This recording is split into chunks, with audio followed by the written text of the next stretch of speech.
Hello, and welcome to part 2 of the Trusted Voices podcast. I'm Erin Hennessy, alongside Teresa Valerio Parrott. After each episode, we take some time together to digest our conversation with our most recent guest and come back to share what we're taking away from that conversation, what we'd like to learn more about, and resources we found helpful in thinking about these topics. If you haven't had a chance to listen to our conversation with President Valerie Sheares Ashby of UMBC yet, I encourage you to scroll back in your feed and hit play. You won't want to miss this conversation. Teresa, what's sticking with you in the days and hours after our conversation with President Sheares Ashby? But it was so refreshing how comfortable she is in her leadership. She has figured out who she is, and she has built a community around her, and I'm sure we'll come back to that topic, so that she is able to be her best self and to do so with intentionality. And I was just so impressed with how she frames knowing what she's good at and what she's not. And I wish that we were able to pass that just reflection on to so many different presidents, because it was fantastic to hear. How about for you? No, I agree. And as we were having this conversation yesterday, my first thought was, I hope everyone has a chance to hear her express her vision for leadership, as well as her joy for the work.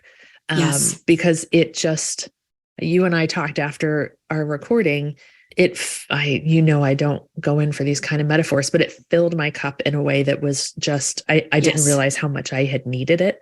And particularly to see, and this is, I think, more about me than about the president, but to see a woman be so confident and self-assured in her leadership and willing to say, this is what I know, this is what I don't know, and I know I can figure it out. But to also see a higher ed leader really say, I can't do it all on my own. And so I'm going to reach for mentorship and I'm going to reach for coaching and make the most of that in my career. And then also make sure that those who work with me have that opportunity as well.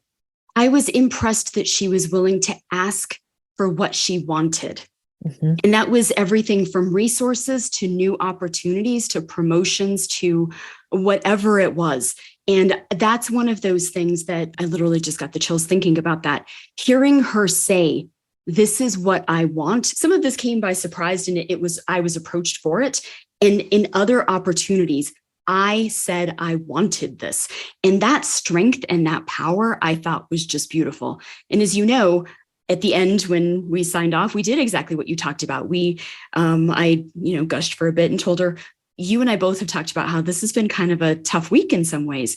And we rolled into the podcast ready to have the conversation. And it suddenly felt like the next day and a half of the week were doable in ways that, we both were going to get through. But suddenly we were doing it with our own passion and enthusiasm because she had shared those with us. Yeah.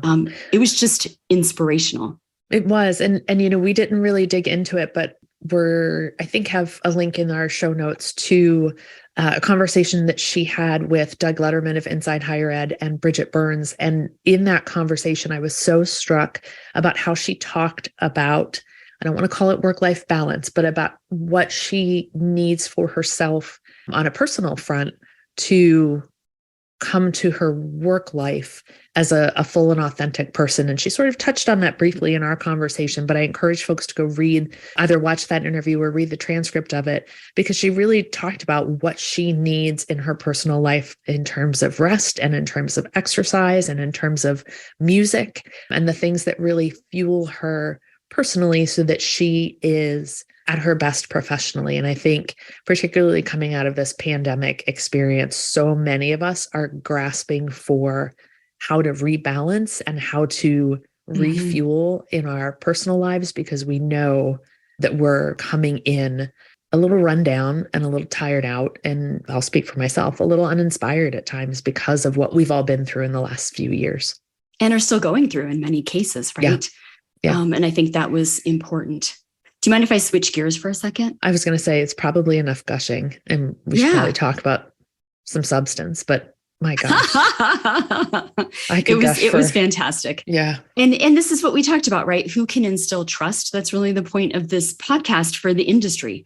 And I appreciated how she advocated. These are my words. In no way, shape, or form did she say this. She advocated against vision statements that are empty.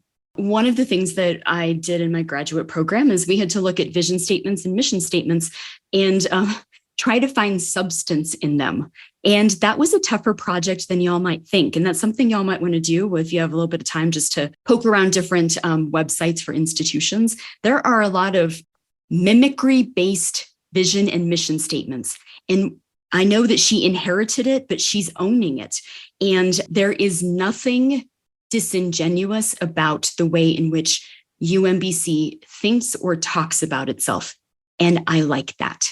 Yeah. And you're absolutely right. I think about the thing we saw going around on Twitter a couple of weeks ago, where somebody asked ChatGPT to write taglines for universities, and A, they were all alike, and B, I know I've seen half of them on institutional websites. But the way in which President Sheares Ashby took that vision statement and made it very clear to us that, one, it is a vital, relevant, and often referenced document, and then also broke it down to make it real and not just some lofty, flighty thing that we put in the honor roll of donors and we have on the website and we share with middle states, but it is a thing that is really a guiding document for the university. And I think so few institutions really have that kind of A, short, clear, concise vision, and B, have really figured out how to make it real and livable for everyone in their university or college community. And I also appreciated how she wasn't trying to buy into the prestige game that everybody else is playing into. So she definitely had prestige markers that she was talking about for the campus, but those were realistic and inspirational for UMBC. They weren't trying to be what every other institution is. And I always appreciate when successes are able to be defined for that institution to make it better, rather than just trying to be what everybody else is trying to achieve. Yeah. I mean, you and I talk a lot about sort of the pros and cons of really long-serving presidents at various institutions. And I think one of the luxuries of having her predecessor there for so long is that UMBC is really comfortable in its skin. UMBC knows exactly what kind of institution it is, exactly what kind of student it's looking for, exactly what kind of programs it should be offering and in which it excels. And unlike a lot of institutions we see who are playing those ranking games and in other ways, making leadership selections based on who they want the institution to become, UMBC is exactly what it is. And it is exceptional in that space. It knows how to define excellence for itself. And it isn't trying to be all things to all people. And I think the alignment between that sort of personality I've just given the university and President Sheares Ashby's personality is just, it's kismet. It's a perfect alignment. I agree. Other things that you had as takeaways? I have two more, but I want to give you a chance to. Well, I mean, I'm working on my logo for the Valerie Sheares Ashby fan club. So I'll have drafts for you to look at. I would appreciate that. I really thought it was to sort of pull way up. She's a phenomenal communicator, and she brings people in and she makes people feel that they are hearing from someone who is authentic, who believes the things that she says, and who has a really interesting way of approaching questions, not always answering all those questions. Yes, that was my takeaway yesterday. I know it was, and I wanted to tee that up for you, but also making you feel like that this was an important conversation and that she was happy to be part of it. You can also see what an exceptional professor she is. Like, I'm not saying I could pass her chemistry course, but I definitely... Didn't you want to take it though? No. I was like, polymers, let's go. I'm ready. But I mean, you could see how she could draw somebody into something that is, maybe not a topic they're familiar with or didn't realize they were interested in. So I'm very envious of students who got to be in her classroom. As we continue to go through these episodes, we'll hear all of the 500 majors I had in college, but my first major was pharmacy. And I wonder if I would have stuck with pharmacy if I would have had chemistry professors like her. Because she just made me want to learn and she made me want to be a part of what she was talking about. But I do want to pivot to something that you talked about. When you and I were talking yesterday, I said, she's brilliant in answering and not answering questions. And at the end, you feel as if you were heard. And that's a skill and a talent. That's not a cut. That is to say that she is a really good example of someone who can pivot. And since we teach that skill to others, when you see, game appreciates game, right? And she did such a beautiful job of sometimes not really answering our questions, but getting us to new places that were really excellent. And I hope that other presidents are listening to that. Maybe not those that we have on our podcast, but others are listening to that, because sometimes that's part of relationship building. And that's a safer way for you to get away from a question that might have some vulnerability for you. She did that beautifully. Yeah. Yeah. What's your last one? The last one is she was talking about, again, going back to the fact that she's comfortable in her own leadership, that she is willing to not accept something because it might be good for someone else. Yeah. And I feel like there is this hierarchy of when you are absolutely the best leader that you can be. I think that's kind of the top of whatever that pyramid is that you understand that sharing opportunities is the ultimate form of leadership. Yeah.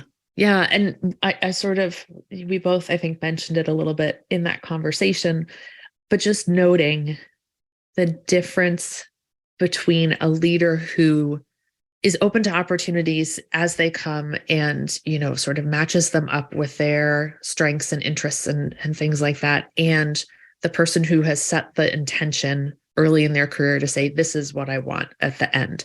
And I'm not saying one is better than the other, but I think one provides more opportunity for joyful leadership. Where it's about, look at where I've landed, look at the opportunities I've come across, as opposed to how am I doing on reaching that goal? And do I feel like I'm moving fast enough? And do I feel like it just feels more serendipitous, and it feels more joyful, and it feels less, I don't know, sort of, not contrive's the wrong word, but sort of formulaic. Yeah. Yeah, something like that. And again, it's not a criticism either. It's just a very different approach. And we've talked about the person who sets the intention to be president at the end and gets there and goes, God, this isn't what I thought it was. I don't like it. I'm not. And we good see a at lot it. of those. Yeah, Yep. We see a lot of those. Yeah, because as we said, the job isn't what the job was when a lot of these presidents were assistant professors, sort of charting their early careers. It just isn't the same anymore. So I think it's just something that was really interesting to see and absolutely emanates from the president in her conversation with us. I thought she was fantastic. And as we talk about who is it that we want to be hearing more from, who is it that we can learn from, there are so many people out there who are becoming better known, but aren't the usual suspects, maybe yet. And I would put her on that list because I think she is one to watch. She was just delightful. Yeah, agreed. Okay, and on that note, we'll wrap up episode 4. Thank you for joining us again on Trusted Voices. We'll look forward to being back in your feed in a couple of weeks with a new guest and continuing conversations about higher education leadership and communications. Until then, on behalf of Erin, our thanks to DJ Housechild, Erin Stern, and the Volt team for another great episode. Thank you.